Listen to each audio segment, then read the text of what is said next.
Hey everyone on YouTube, it's me again. No, it was only a couple hours since my last video, but I figured there was a couple things I left out. Might want to try to fill you in a little bit more. Ziggy, my monitor is actually out right now. I don't know if you can see it too well because of the light. He's up underneath it right now. You can kind of see him in there. Up under his light. A few things I didn't really talk about before. I know I covered humidity and everything, but as far as heat, you're going to want it hot and a cold side on each side of the tank. I know I forgot to cover that before, but I figured, why not do it now? I'm up, can't sleep, why not? On the hot side of the tank, towards underneath the light bulb, a good temperature, honestly, from what I've been doing, is somewhere around 110 maybe to 120, somewhere in there. Basically in the low hundreds. On the actual colder side of the tank, I think a great thing that you should have is about 80, 85, somewhere in there. It works great. So that way they have a time. They're cold-blooded, so they got to regulate their body temperature and everything. They move back and forth, hot, cold, everything like that. Another thing I forgot to mention is I actually put some it's like a pine wood chip from Walmart. It's cheap. Comes in a huge bundle. It's like $6, I think. And it works pretty decent. It gives him something to dig around in. He actually burrows in it and everything. And I've found it to be pretty decent.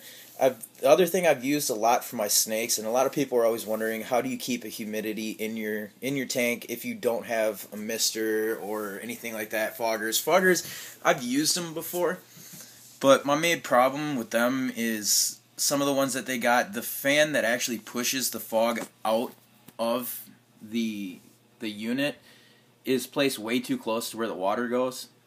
So you have a tendency of it actually shorting the fan out. I went through about 4 of them in a month.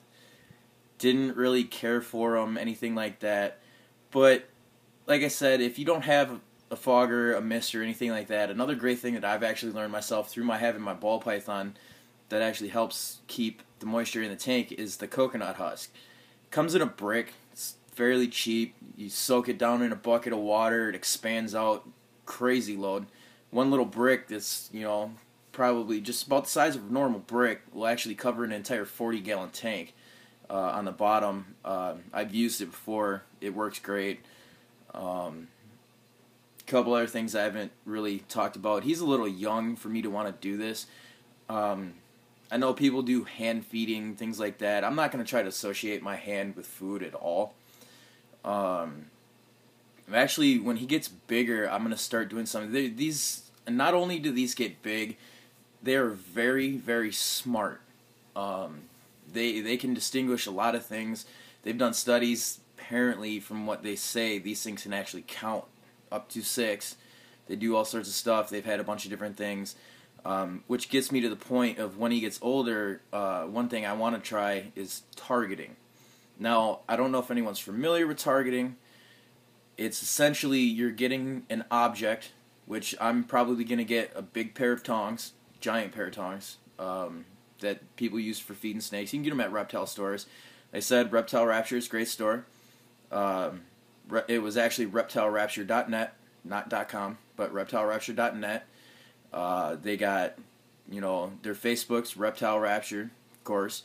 And then they have a YouTube too, which is the Rapture Zone. It's a great store. Probably get a pair of tongs from them. I'm sure they're not going to be that much, but when he gets older, it's going to start having him associate tongs with food. So he'll be able to see my hand and everything, and he'll be fine with it. But when he sees the tongs, he's going to start thinking, hey, it's time to eat. So he's going to start associating those instead of my hand, anything like that. So I'll be able to feed him essentially almost by hand, but it'll be tongs in the way. I'm not trying to get bit. These things get bigger. They'll take your fingers off. He's actually getting out and looking around now. I don't know if you'll be able to see him through that at all. Yeah, a little bit. He's a goofy little shit at night. Tries to get out. It's pretty much what he spends most of his time on trying to do is get out.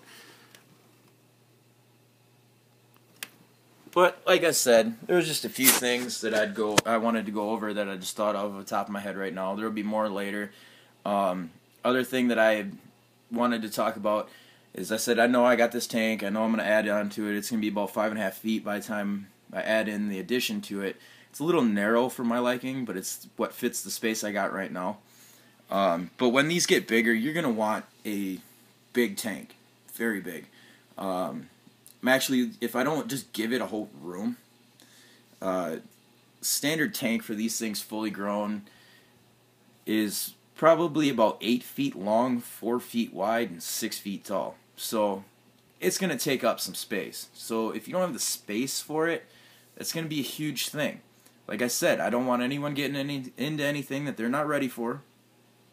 And you got to keep in mind, that's going to be something you're going to need to think about. Other thing you need to think about is these things eat, and they eat a lot.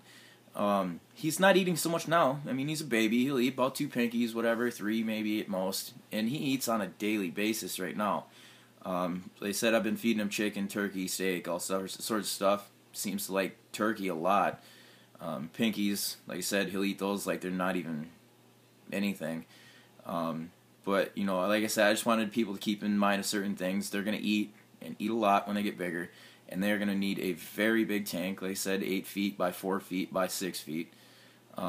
It's just certain things you want to keep in mind. Like I said, any questions, comments, be greatly appreciated. Otherwise, looking back for hearing from you. Enjoy your reptiles again. Thanks, bye.